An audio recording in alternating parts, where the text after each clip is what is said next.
My mother-in-law, Beatrice, publicly humiliated me at Christmas by trying to replace me. So I smiled, made one simple statement about our house, and set in motion a trap that would cost her and my husband everything they thought they had. This is where the story truly begins, and you won't want to miss what happens. Make sure you're subscribed to see it through to the end. We're always curious. Where in the world are you all watching from today? Let us know in the comments.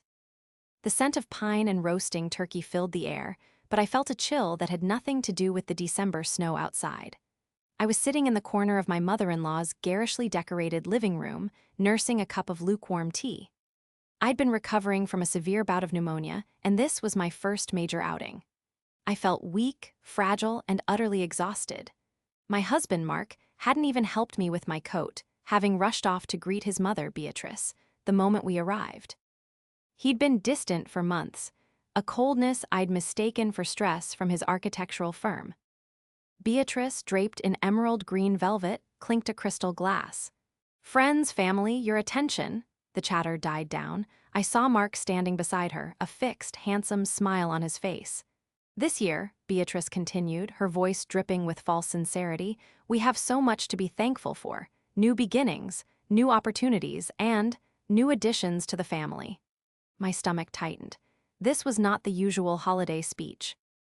Beatrice's eyes found me in the corner, a glint of pure malice in them. "Mark, darling, bring her over." A young woman, probably in her late 20s, stepped forward. She was beautiful in a glossy, curated way, wearing a red dress that clung to her. She slid her hand into Mark's arm. "Everyone," Beatrice beamed, "this is Chloe, the wonderful woman who has finally made my son happy." The words hit me harder than a physical blow. The room was silent, all eyes flicking between me, my husband, and this replacement. Chloe looked at me with a mixture of pity and triumph. Mark wouldn't meet my gaze. He was a coward. I felt the color drain from my face, and the room seemed to tilt. The betrayal was worse than the illness itself. My first instinct was to run, to collapse, but I was trapped by a sea of stunned faces. Beatrice just watched me, her smile unwavering, waiting for me to break. Mark, my husband of 20 years, simply adjusted his cuff, his profile cold and unfamiliar. "Beatrice, what is this?" I managed, my voice a hoarse whisper. "It's Clarity, Isabella, dear," she said, loud enough for the entire room to hear. "It's time we all stopped pretending, don't you think?" Chloe, the art gallery curator, just nestled closer to Mark's arm. It was a performance, and I was the only one not given a script. Later that evening, after most guests had fled the toxic atmosphere, I confronted Mark in the hallway. "A new addition, Mark. Is that what she is?" He had the audacity to look annoyed. "Isabella, not here, you're making a scene." "I'm making a scene?" I hissed, my body trembling with a mixture of fever and rage. "You're standing there with another woman." "She's just a friend," he muttered, his eyes darting to his mother, who was watching from the dining room. "Beatrice is just being Beatrice. You know how she is. She's just happy I'm connecting with people from her circle." He was gaslighting me, right there in the lion's den. As I watched him scurry back to his mother's side, a cold, hard thought solidified in my mind. He was weak, and she was vicious, but they had forgotten one crucial thing. They had forgotten who I was. Beatrice had despised me from day one. I was a financial analyst, a woman who understood numbers and contracts, not bloodlines and boat shows. I was bland, as she'd once loudly whispered at a family dinner. I hadn't come from old money, I'd made my own. Worse, I'd used a significant inheritance from my parents to build our life, a fact Beatrice conveniently ignored. I had paid off Mark's student loans, funded the down payment on his first car, and poured my inheritance into the beautiful, sprawling home he now paraded as his own. I had done it all in the name of love, believing we were a partnership. Beatrice, a former socialite whose family money had long since dried up, lived vicariously through her son. She needed Mark to be the image of success she could no longer afford. And this new woman, Chloe, was her ticket. I'd seen her type before. Polished, charming, and utterly vacuous. At the party, she'd spoken vaguely of art and acquisitions, but her eyes had been fixed on the diamond watch on Mark's wrist, a watch I had bought him for his 40th birthday. She was a perfect, pliable doll for Beatrice to manipulate, a trophy to replace the bland wife who actually balanced the checkbooks. Beatrice wasn't just trying to hurt me, she was staging a coup, attempting to secure her own future. By swapping me out for a more suitable and controllable asset. The drive home was silent. Mark attempted a feeble, "Are you feeling okay, honey?"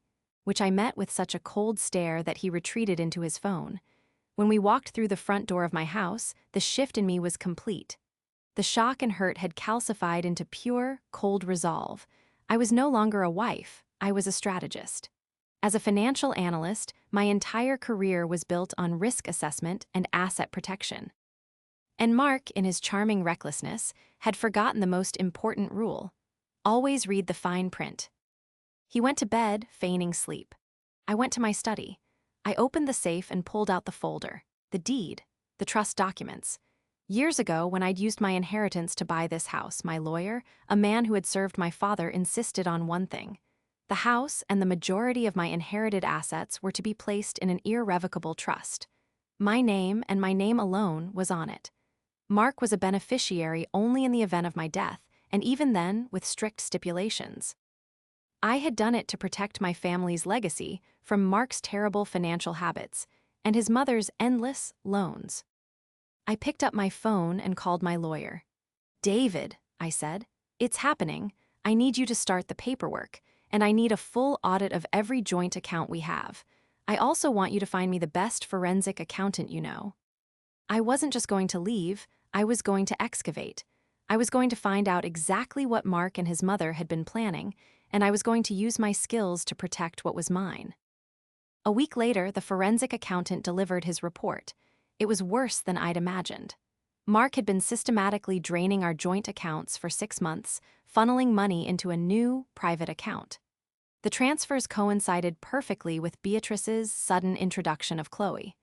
They weren't just planning to replace me, they were planning to bankrupt me. There were charges for lavish dinners, weekend trips to Napa, and a recurring payment to a high-end jeweler. He was building a new life with my money. I chose my moment. Mark was in his home office, a room I paid for on the phone, laughing. "Yes, Chloe, of course," he was saying. "Just be patient, it's all being handled." I knocked once and entered. He scrambled to hang up.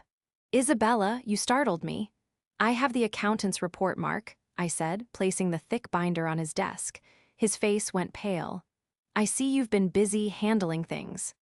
He stammered, I don't know what that is, it's a work thing."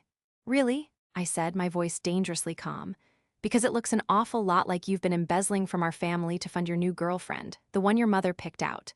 His mask of charm shattered. "You don't understand," he yelled, his voice cracking. "My mother, she just wants me to be happy, and Chloe, she understands me. You've always been so cold, Isabella, so focused on money." "Focused on money." I laughed, a sharp, bitter sound. "Thank God I was, because while you were being understood, I was the one paying the mortgage you've been stealing." He had no answer. He just stared at the report, a trapped animal. Mark's panic was palpable. He spent the next few days trying to explain, alternating between pathetic apologies and sudden defensive rages. "You'll ruin me, Isabella. Is that what you want?" he'd shout. "My firm, my reputation." He even tried to defend Chloe, claiming she had no idea about the money, that she just admired his success. But I wasn't listening. My lawyer was already working. We discovered that Beatrice had co-signed on Mark's new secret bank account. This wasn't just my husband's affair, it was a conspiracy. The final proof landed in my lawyer's lap. Beatrice, in her infinite arrogance, had used Mark's stolen money to place a down payment on a luxury condo, the one she and Chloe had been seen touring. She was securing her own new home, presumably where Mark and his new wife would live. My lawyer presented the evidence to me. "This is fraud, Isabella. Wire fraud, to be precise. They've crossed a line." It was time. Beatrice was hosting a New Year's Eve victory party. She had invited all the same people from Christmas, eager to show off her son's new life. It was the perfect stage. I calmly accepted the invitation, telling Mark I was willing to talk for the sake of a civil transition. He, desperate, believed me. The New Year's Eve party was even more lavish than Christmas. Beatrice was in her element, wearing a sequined gown and holding court by the champagne fountain. Mark and Chloe were attached at the hip, a portrait of new, shiny love. I arrived alone, wearing a simple black dress, my illness from the week before completely gone, replaced by a steel spine. I waited until the clock was about to strike midnight, when Beatrice once again clinked her glass. To new begin. Ings, she cheered, looking directly at Mark and Chloe. A wonderful toast, Beatrice, I said, my voice cutting through the room. The music stopped. All eyes turned to me. I'm so glad everyone is here to celebrate. Mark's face froze. Isabella, don't. Don't what, Mark? I said, walking to the center of the room. Don't ruin the party you're paying for with my money. I turned to the crowd. Beatrice and Mark have been so excited about their new beginning. In fact, they've already started. Mark has been moving money from our joint accounts for 6 months. A collective gasp went through the room. Chloe looked at Mark, her smile faltering. What is she talking about? Oh, she knows, I said. She's been helping you spend it. The Napa trip, the diamond bracelet. I turned to Beatrice. But my favorite part is the new condo. A bold move, Beatrice, using fraudulent wire transfers to buy your new home. Beatrice's face turned ashen. You're lying, am I? I pulled a phone from my purse and held it up, playing a recording. It was Mark, in one of his pathetic apology rants from the week before. Mom put me up to it. She said you'd try to keep everything, that Chloe deserved a good start. The room was dead silent. Chloe ripped her arm away from Mark. You used me, she shrieked at Beatrice. You told me he was wealthy. You told me this was all his. Mark just stood there, mouth open, as his entire constructed life imploded. The downfall was swift. My lawyer had already filed the divorce papers and the civil suit for fraud. Faced with irrefutable proof, Mark and Beatrice had no defense. Mark's firm, upon hearing of the financial misconduct, launched its own internal investigation, and he was quietly fired. Beatrice, forced to sell her own home to pay back what she'd helped steal, was left humiliated and socially exiled. The luxury condo was seized, the deposit lost.